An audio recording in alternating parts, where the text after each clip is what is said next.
All right, sure, by now you've seen these despicable videos of people being arrested for voting in Florida. This is the doing of Florida man Governor Ron DeSantis, having announced in August the arrest of returning citizens alleged to have voted fraudulently in the 2020 election.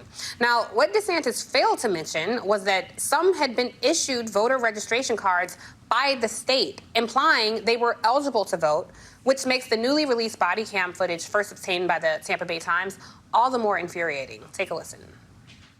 So if you could put your hands behind your back, please. Oh, my God. Do not move. Ultimately, ma'am, you have a warrant? Okay.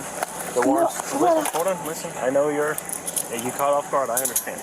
Right? So you have a warrant. It's for voter fraud, okay? I voted fraud. I voted, but I ain't commit no fraud. Well, so that's the thing. I don't know exactly what happened with it, but you do have a warrant. That's what it's for. Apparently, I guess you have a warrant? For what? I'm not sure. For voter stuff, man. For voters. It's what it is. I think the agents with FDLE talked to you last week about some voter fraud, voter stuff, when you weren't supposed to be voting, maybe. All right. Voter fraud. Let's walk over to my car, Why is okay? y'all doing this now and this happened years ago? I don't know. I have no idea, man. What is wrong with this state, man? What are you talking about, voter fraud? Y'all saying anybody with family can vote, man. What you mean I couldn't vote? Disgusting to see. Joining me now, Desmond Meade. He's president of the Florida Rights Restoration Coalition and author of Let My People Vote. He was also very instrumental in passing Amendment 4. Back with me is Latoha Brown. She's a co-founder of the Black Voters Matter Fund. Desmond, I want to start with you because you were not only instrumental but integral in getting Amendment 4 passed in Florida, yet that was only half the battle. What recourse do the people being arrested have? Have you been in touch with any of them? Because first and foremost, we want to know, are they okay? Well, first of all, thank you so much for having me on this morning, Tiffany. And yes, looking at that video again, it gets me infuriated. It gets me just like angry. But here's the deal, right? Florida Rights Restoration Coalition, my organization, has definitely made a commitment from the time we passed Amendment 4 to walk every step of the way with the 1.4 million people who should be enjoying the benefits of its passing, right? And what we're seeing here is made us react in such a way to where now we have launched a bail fund and we have launched a legal defense fund in order to bail people out who are getting arrested and then provide them criminal legal defense. And we have, as a matter of fact, just yesterday, breaking news, one of the folks that we arranged to have legal representation was able to have his charges dropped, and we expect many more to follow. Thank goodness that the charges were dropped. Latasha, I mean, like I said, if you're even a modest student of history, this is not surprising. These kind of voter suppression tactics by the GOP are very familiar, certainly to the folks who look like us on this screen. It's intentional that most of the people we saw were black voters. This disproportionately impacts black people. Talk, if you will, about these videos they're designed to do a certain thing. Talk about that if you can.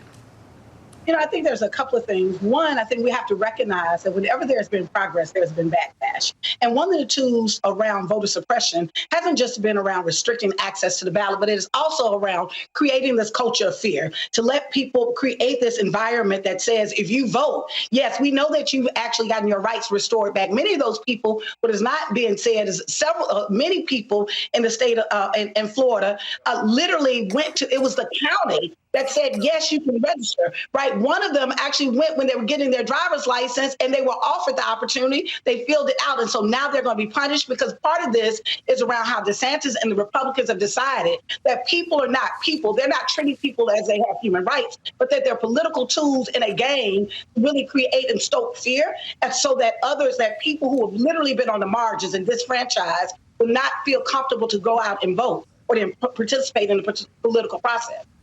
Well, I think you make a good point, Latasha. This is a state error. This is not, the error of the citizens. And ever since, Desmond, you were so instrumental in getting Amendment 4 passed. Like Latasha said, every time there's progress, there's backlash. First, it was reinstituting a poll tax, and now it's literally arresting people. Desmond, I'm mostly concerned about the people who are having their lives disrupted yet again, being unnecessarily ensnared in a very unforgiving justice system. What resources do you need on the ground to ensure people have a clear path to the ballot box in Florida, as Val Demings squares off with Marco Rubio, as Charlie Crist is trying to get to the governor's mansion? So much happening in Florida.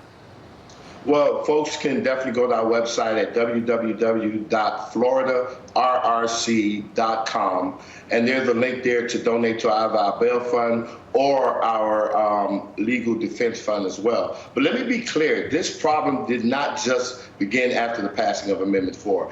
This system has been broken, and we know as far back as Bush v. Gore, when thousands of individuals were erroneously removed from the voting roster because the state assumed that they had felony convictions.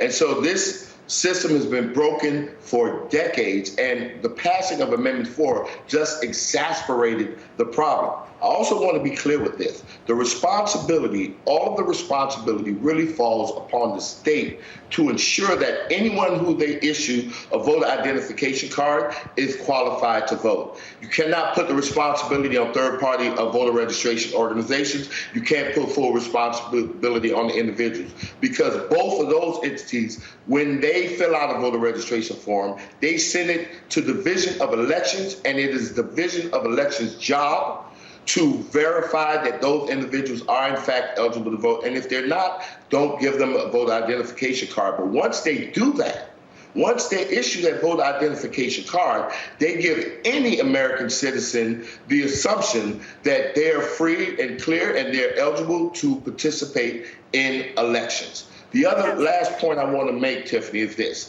These arrests did not just start a couple months ago. These arrests started happening in the state of Florida back in April of this year, when individuals were arrested because it was assumed that they did not pay all of their outstanding fines and fees, which creates another problem. If the state of Florida don't even have a system in place to be able to ascertain what a person owes so that they can satisfy their debt, they cannot go to the extreme of taking a person's liberty.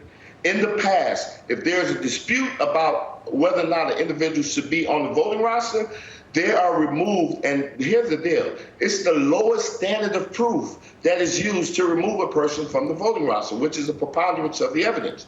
But once you start talking about taking a citizen's liberty, right, the highest standard of proof is required, and that is beyond a reasonable doubt. In order for the state to even think about arresting them, they have to be sure that these people knowingly and willfully, right, registered to vote when they should not have voted. Right, but at the end of the day, what we do know is that justice will prevail. We've already seen a piece of that yesterday, and we expect to see much more. Well, I certainly hope we'll see much more, and we definitely stand with you in this fight. Thank you so much, Desmond Meade and Latasha Brown. I know you have thoughts on what resources are needed on the ground as well, so you have to tweet them out because we're way over time, and we will all help amplify that message, certainly. Coming up ahead, it's been 8 months since WNBA star Brittany Griner was detained in Russia, and she's still fighting for her release. We're going to predict what we think could happen next week, so stay with us. We'll be right back.